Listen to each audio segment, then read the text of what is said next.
Assalamualaikum warahmatullahi wabarakatuh. Apa kabar pemirsa yang dicintai Allah? Aksan, Ensiklopedia Akhir Zaman, kali ini kembali hadir untuk berbagi ilmu-ilmu Islami. Semoga tayangan hari ini menjadi berkah dan ilmu bagi kita semua.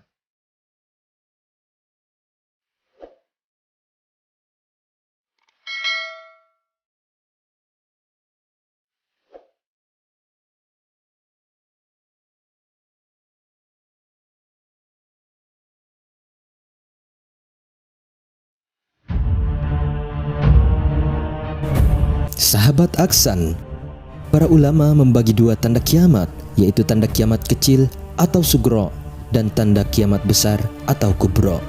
Allah mendatangkan tanda-tanda kiamat kecil terlebih dahulu dalam jumlah yang sangat banyak agar manusia mempunyai banyak waktu untuk bertaubat. Banyak yang berpendapat bahwa saat ini kita telah berada di ambang tanda-tanda besar akhir zaman. Karena sudah banyak yang bermunculan tanda-tanda kecil sebagaimana yang telah dikabarkan Nabi Sallallahu Alaihi Wasallam di dalam riwayatnya. Seperti yang kita ketahui, tanda-tanda besar yang akan datang di akhir zaman yang pertama ialah munculnya Dajjal, sosok makhluk yang akan keluar di akhir zaman, yang akan menebarkan fitnah dan tipu daya yang besar dan memiliki kekuatan yang luar biasa yang akan menguji keimanan manusia. Namun demikian, para ulama juga berpendapat bahwa sebelum datangnya tanda kiamat besar harus ada tanda penghubung yang menjembatani tanda-tanda kecil dan tanda-tanda besar. Tanda penghubung yang dimaksud ialah diutusnya Al-Mahdi untuk menegakkan keadilan di muka bumi. Al-Mahdi atau yang disebut dengan Imam Mahdi sejatinya adalah sebuah gelar yang diberikan kepada seseorang yang diberi petunjuk oleh Allah yang dipilih sebagai pemimpin umat di akhir zaman.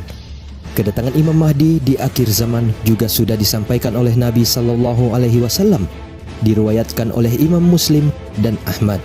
Pada akhir zaman akan muncul seorang khalifah yang berasal dari umatku yang akan melimpahkan harta-harta kekayaannya selimpah-limpahnya, dan ia sama sekali tidak menghitung-hitungnya. Sahabat Aksan, ketika kita berbicara tentang sosok manusia yang akan datang di akhir zaman itu, yaitu Al-Mahdi, maka Nabi juga telah memberitahukan kepada kita tentang ciri-ciri Al-Mahdi. Nabi menegaskan bahwa Al-Mahdi adalah bagian dari keturunan Nabi Sallallahu Alaihi Wasallam.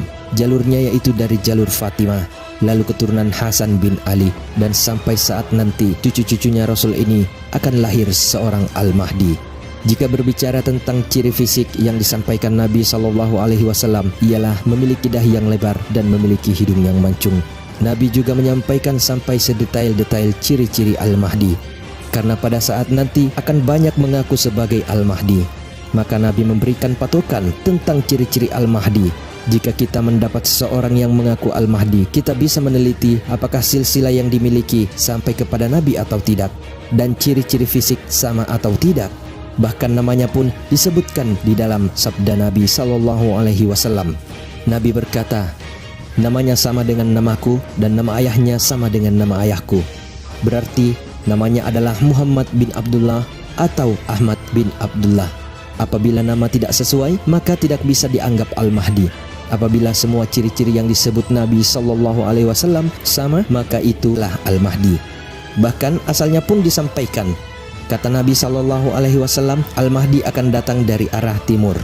Timur yang dimaksud adalah ketika Nabi menyampaikan sabda ini, dia berada di Madinah, maka timur yang dimaksud adalah berada di timur kota Madinah.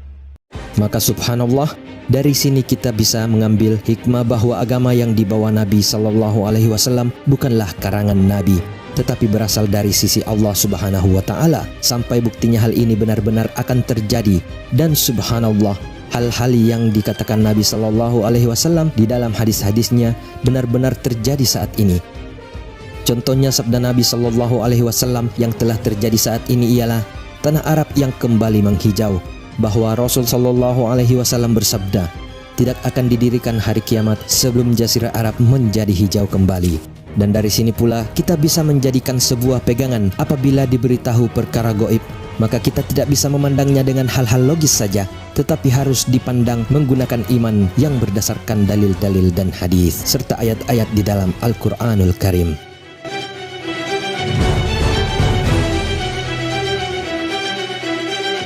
Sahabat Aksan, kemunculan Imam Mahdi di muka bumi bukanlah karena kemauan Al-Mahdi itu sendiri, melainkan karena takdir dan kehendak Allah Ta'ala yang pasti berlaku.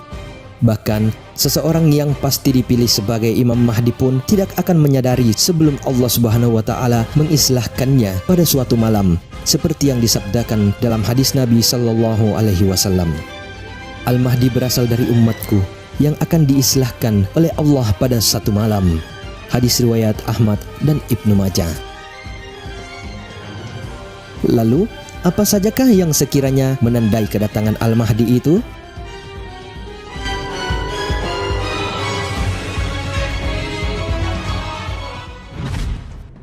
Sahabat Aksan, Nabi Shallallahu Alaihi Wasallam telah mengisyaratkan akan adanya dua perkara kondisi umat Islam di akhir zaman. Kedua perkondisi tersebut ialah banyaknya terjadi perselisihan antara manusia-manusia dan banyaknya terjadi gempa-gempa yang meluluh lantahkan bumi. Lalu seperti yang kita ketahui, dua prakondisi ini telah sering terjadi di sekitar kita. Manusia seakan tidak pernah berhenti berselisih. Begitu pula dengan gempa yang semakin banyak terjadi di muka bumi. Bahkan di Indonesia sendiri sedikitnya terjadi 1.200 kali gempa pada tahun 2018 saja. Beberapa sumber dengan sungguh-sungguh meneliti tentang kedatangan Al-Mahdi. Kebanyakan dari sumber-sumber ini mengacu pada hadis-hadis Nabi Sallallahu Alaihi Wasallam, seperti pada contohnya hadis berikut ini. Sebelum kemunculan Al-Mahdi akan berlaku secara berturut-turut dua gerhana pada bulan Ramadan, dan gerhana matahari di pertengahan bulan Ramadan, dan gerhana bulan di akhirnya. Keterangan Ibnu Hajar Al-Haytami. Jika kita melihat kepada dalil-dalil tersebut, maka sesungguhnya gerhana bulan dan matahari ini sudah pernah terjadi pada bulan Ramadan di tahun 1981 dan 1982. Hal ini mengidentifikasikan adanya kemungkinan akan keluarnya Imam Mahdi. Artinya, jika kelahiran Al-Mahdi benar-benar terjadi pada tahun terjadinya dua gerhana tersebut, yaitu pada tahun 1981 Masehi, sedangkan sesuai hadis riwayat Imam Syuyuti yang diriwayatkan Abu Nuaim menyebutkan umur Al-Mahdi pada saat dibaiat di Ka'bah adalah 40 tahun. Maka, jika Anda tambahkan kedua angka ini, maka akan menghasilkan angka 2021.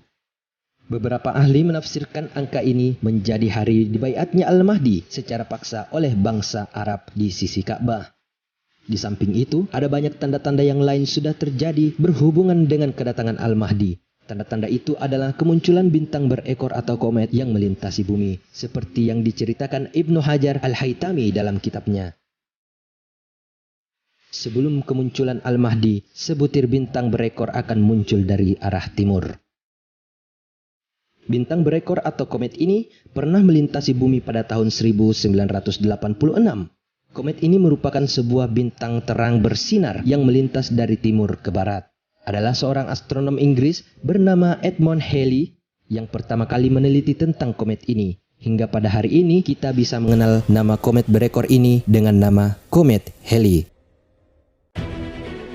Namun ada beberapa hal berbahaya di dalam menentukan waktu kedatangan Al-Mahdi. Hal ini seperti yang telah terjadi pada saat tragedi kudeta di Mekah pada tahun 1979 yang diakibatkan karena pemahaman yang keliru tentang kedatangan Imam Mahdi. Walaupun jika kita teliti lebih dalam, kekeliruan dalam memahami kedatangan Imam Mahdi bukan satu-satunya sebab kudeta Mekah. Di hari itu, di tahun 1979, ketika sholat subuh sedang dijalankan di Masjidil Haram, secara tiba-tiba terdengar bunyi tembakan oleh kelompok-kelompok bersenjata yang terlihat menuju ke arah Imam Masjidil Haram, yang kemudian merampas mikrofon dari imam masjid tersebut. Kumpulan lelaki bersenjata sebanyak 500 orang itu yang dipimpin oleh Juhaiman Al-Otaibi kemudian mengumumkan bahwa adik iparnya Muhammad Abdullah Al-Qataini adalah seorang Imam Mahdi. Mereka memaksa para jemaah untuk memberikan baiat kepada Muhammad Abdullah Al-Qataini sebagai Imam Mahdi. Selain itu, kumpulan tersebut menuntut agar keluarga Bani Sa'ud turun dari tahtanya. Kemudian pemerintahan dikembalikan kepada Bani Quraisy, di mana keduanya adalah Muhammad Abdullah Al-Qataini dan Juhaiman Al-Otaibi adalah keturunan Bani Quraisy. Pengepungan ini berlangsung hingga 27 November 1979 dan menelan setidaknya 500 korban jiwa dari kalangan jemaah Masjidil Haram serta anggota tentara Arab Saudi.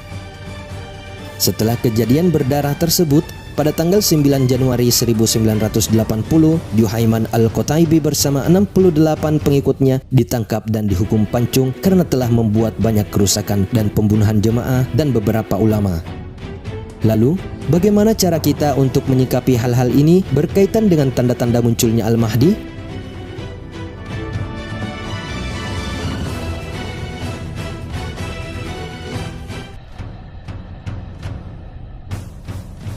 Yang harus kita lakukan pertama adalah kita harus berhati-hati dalam mempelajari dan membaca informasi terkait kedatangan Imam Mahdi. Bisa jadi informasi yang telah kita dapatkan berasal dari hadis-hadis dhaif ataupun hadis-hadis palsu. Bisa jadi pula tanda-tanda alam yang telah kami jelaskan tadi akan terjadi dan berulang lagi di periode-periode berikutnya. Hingga kemunculan Imam Mahdi ini tidak benar-benar bisa diprediksi dengan tepat kapan terjadinya. Apapun penjelasan yang telah kita dapatkan, semua itu hanyalah teori. Hakikatnya, sama sekali kita tidak pernah mengetahui kapan waktu Imam Mahdi akan muncul dan membawa kesejahteraan di tengah kekacauan bumi saat ini. Tetapi, sebagai persiapan awal untuk menghadapi kedatangan Imam Mahdi tersebut ialah dengan cara bertaubat sesegera mungkin. Mudah-mudahan Allah menjadikan kita termasuk di dalam pasukan-pasukan dan panji-panji pembela Imam Mahdi.